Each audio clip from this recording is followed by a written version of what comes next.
I love that. First Nations peoples defending their lands are not criminals. Tapwe. Mia sin punapitagisigaw kakiao, Mia Crystal Lameman amisksagekan, Nihiao piagoskan ostesamao oyosiwiwin nagatasik. Good afternoon, everybody. My name is Crystal Lameman, Beaver Lake Cree Nation, Treaty Number 6. I'm grateful to be standing here in my home territory of Treaty 6, and I give thanks today for my ancestors who fought for I and my children's right to be here and to be free. Yet, here we stand today addressing yet another suite of legislation, and one that now promotes fear. Promoting fear.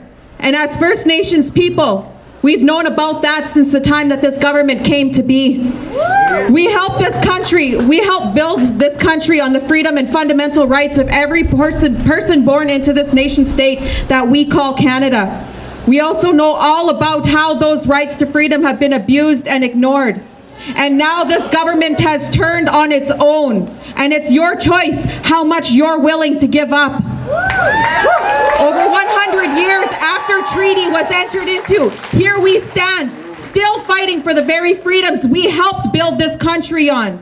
And this bill says that if you jeopardize the economic or financial stability of Canada through protest, you can be deemed a criminal.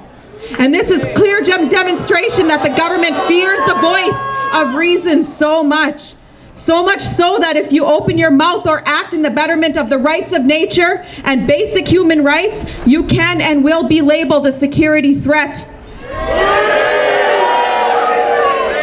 Freedom of speech, freedom to act in a democracy, and freedom as a law-abiding citizen of this nation state, abolished.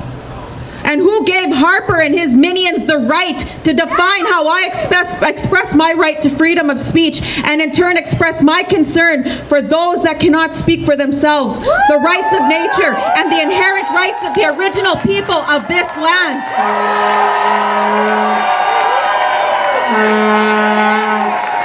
If you oppose government policy, just as we have done, and those before us have done, because we have been faced with no choice when legislation like Bills C-38 and 45, as two small examples, are rammed down our throat.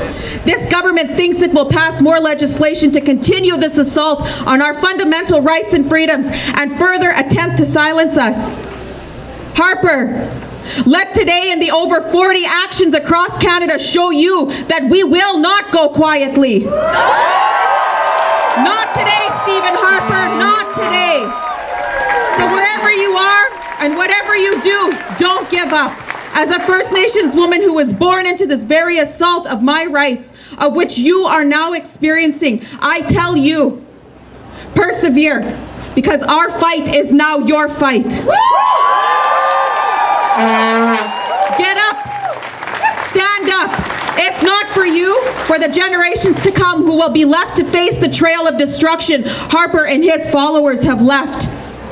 In the words of late Treaty 6 Chief Big Bear, I and my people will not be led around with ropes around our necks. I will assert I and my children's inherent right to self-determination and our right to free, prior, and informed consent. As a Nehiyao woman, I will get up, stand up. As long as the sun shines, the grass grows, and the rivers flow.